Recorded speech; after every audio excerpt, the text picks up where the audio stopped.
Police হত্যা, কারণ পুলিশের যে হত্যা করছে এটার পেছনে যদি কোনো বিচার হয় বা মামলা হয়, তাহলে তো প্রধান আসামি হওয়ার কথা তারেক রহমান। ওই ক্ষেত্রে কি যদি দোষী সাব্যস্ত হয়, তাহলে কি শুধু নাহিদ সার্জিস হাসনাত রায় আসামি হবে, নাকি সাথে তারেক রহমানও আসামি হবে? আশা করি আপনার সময় আপনি এই প্রশ্নটার উত্তর দিবেন। আসসালামু আলাইকুম, ধন্যবাদ মনির ভাইকে। আমার প্রশ্ন মাহবুব স্যারের কাছে। আমার প্রশ্নটা হচ্ছে, বিএনপি বর্তমান এক সপ্তাহ যাবত ক্ষমতায় আসছে, তাদের যে উল্টাপাল্টা কাজের কোনো শেষ নাই বিগত এক সপ্তাহ যাবতই। আর আমার প্রশ্নটা হয়েছে গিয়া, বিএনপি থেকে বলা হইতেছে জুলাই আন্দোলনের সময় ছাত্রদের হত্যা করার জন্য শেখ হাসিনার নামে মামলা হয়েছে, ওইগুলা তদন্ত হয়েছে, তা মোটামুটি অনেক এগিয়ে গেছে বিচার প্রক্রিয়া দিয়ে। এখন বিএনপি কিছু নেতা যে বলতেছে যে ওই জুলাই আন্দোলনের সময় যে ছাত্রদের উপর পুলিশও হত্যা হয়েছে, এখন পুলিশ যে হত্যা হয়েছে ওইগুলা তদন্ত করতে বলতেছে।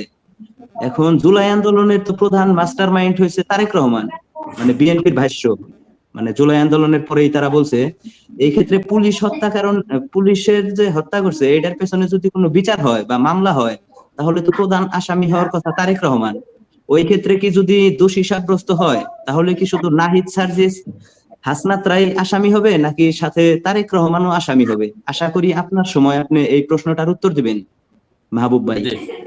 এইটাই প্রশ্ন। ধন্যবাদ। নজরুল ইসলাম। আসসালামু আলাইকুম সম্মানিত সঞ্চালক ভাই, অতিথিবৃন্দ, বিশ্বের যেখান থেকে দেখছেন শুনছেন। আমার জিজ্ঞাসা অ্যাডভোকেট ভাইয়ার সম্পর্কে। বেফাস মন্তব্য বলতে ৬০০ বছর শেষ হবে না। দুজন মন্ত্রীর কথাই বলবো। স্বরাষ্ট্রমন্ত্রী ২৩/২/২৬ বললেন বিডিআর বিদ্রোহের নতুন তদন্ত কমিশন গঠিত হবে। আবার ২৫/২ বললেন নতুন কোন তদন্ত কমিশন গঠন হবে না। প্রধানমন্ত্রী ব্রিফিং করলেন পিলখানার ঘটনা ছিল আমাদের সার্বভৌমত্ব নস্যাতের অপমান। হ্যাঁ, প্রধানমন্ত্রী আপনার বক্তব্যের সাথে একমত, কিন্তু এর বিচার সম্পর্কে কিছু বললেন না। নাকি সবাই ইফ বাট স্টপ এর তাবিজ গলে ঝুলিয়েছেন? ১। ২, আমি অর্থমন্ত্রীকে জিজ্ঞাসা করতে চাই, ১২ লক্ষ টাকা কৃষি ঋণ, ১২ লক্ষ কৃষকের ঋণ বাবদ ১৫,০০০ কোটি টাকা, আর তক্তে লাইট পাতার চেয়ারে লাইট পাতার আগেই বাংলাদেশ ব্যাংক গভর্নর আব্দুল আউয়াল মিন্টুকে দিলেন ১,০০০ টাকা, ১৬,০০০ টাকা। অন্তর্বর্তী সরকার এবং অর্থমন্ত্রী দুজনকে প্রশ্ন, কবর করে তিনজনকে মিলে একই প্রশ্ন।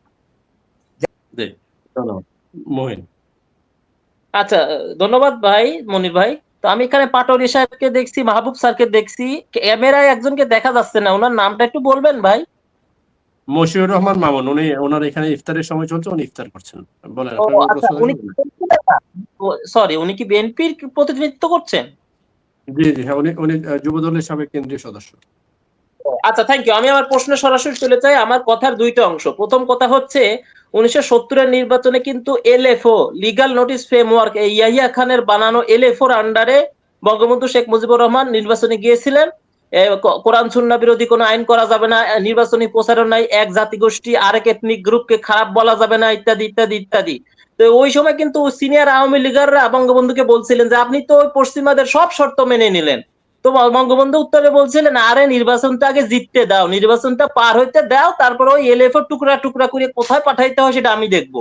তো এখন ওই হ্যাঁ না ভোটের পক্ষে বিএনপি যেভাবে আমতা আমতা করে হ্যাঁ করছে, আবার এখন আবার দেখলাম যে কর্নেল মেজর হাফিজ উনি আবার বলছে নির্বাচন দরকার, তাই গণভোটের কথা বলছি। এখন আমার মাহবুব স্যারের কাছে প্রশ্ন, ওই এলএফওর মতো এই যে হ্যাঁ ভোট জনগণ 60% মতামত দিল, এইটাকে যদি বিএনপি একেবারে তুড়ি মেরে উড়িয়ে দেয়, আমার প্রশ্নের প্রথম অংশ এটা, তুড়ি মেরে একদম উড়িয়ে দেয় যে আমরা কিছুই করব না, তোমাদের এত শখ হয়েছে এই জুলাই শরৎ বাস্তবায়ন করার, পরবর্তী 5 বছর পর আবার 200 আসন জিততে আসো, তাহলে এর কনসিকুয়েন্স বিএনপির জন্য কি হতে পারে? আর আমার সর্বশেষ প্রশ্নটা হচ্ছে, এই জিয়া পরিবার আওয়ামী লীগ এবং শেখ পরিবারের মাধ্যমে কতটা নির্যাতিত সেটা তারেক রহমান স্যারকে নতুন করে বলতে হবে না। কিন্তু আমরা অত্যন্ত দুঃখের সাথে দেখলাম যে উনার নির্বাচিত হওয়ার এবং ক্ষমতায় বসার কয়েকদিনের মধ্যে 39টার চেয়ে বেশি জায়গায় তালা খুলে গেছে। আওয়ামী লীগের অফিসের তালা খুইলা দে বাবা, তালা খুইলা দে, তালা কিন্তু খুলে গেছে। এখন জিয়া পরিবার এই আওয়ামী লীগ এবং শেখ পরিবার দ্বারা সবচেয়ে বেশি সাফারার। এই ক্ষেত্রে এখন পর্যন্ত যেহেতু আইনিভাবে তাদের কার্যক্রম নিষিদ্ধ, এ ব্যাপারে তারেক রহমান এবং সরকারের কর্তব্য কি হওয়া উচিত? Thank you very much.